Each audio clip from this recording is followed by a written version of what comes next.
অনেক সুন্দর খেলা উপহার দিচ্ছেন রংপুর এবং দুটি পয়েন্ট চাষ করেছেন এবং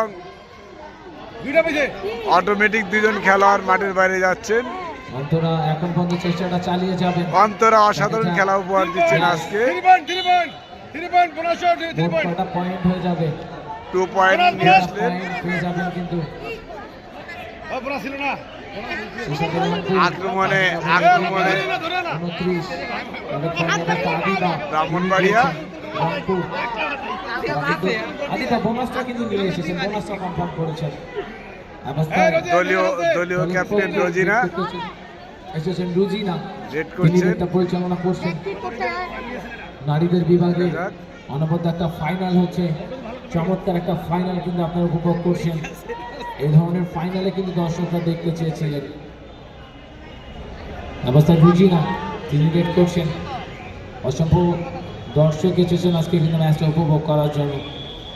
সুন্দর সেট রেড করে চলে গেলেন। আক্রমণে ব্রাহ্মণবাড়িয়া পরিচালনা করার জন্য অবস্থার সামনে ওই জায়গাটাতে কিন্তু রয়েছে, হয় নাই দেখা যাক রংপুর দলটা তারা কিন্তু ডিফেন্স খেলা উপহার দিচ্ছেন।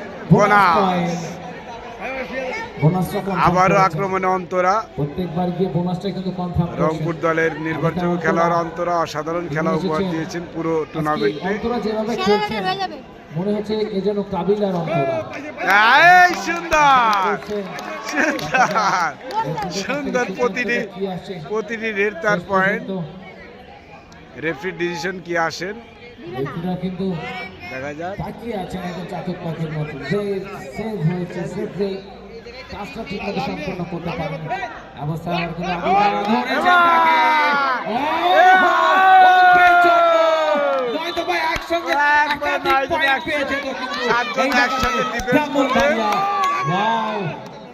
অনবদ্য দলগত ব্লক, এই ধরনের উপহার দিয়েছে রংপুর দল।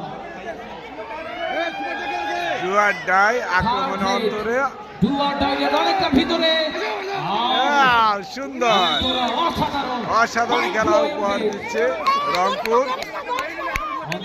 অপ্রতিরোধ রংপুর বুকচিতে লড়াই করে যাচ্ছেন নীলফামারীর কৃতি সন্তান।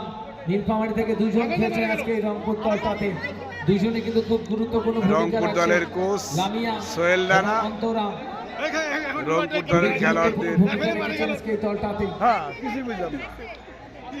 রংপুর দলটা খেলছেন এবং রংপুরের পয়েন্ট আপনাদেরকে জানিয়ে দেব। রংপুর 31 এবং অপরদিকে ব্রাহ্মণবাড়িয়া 18।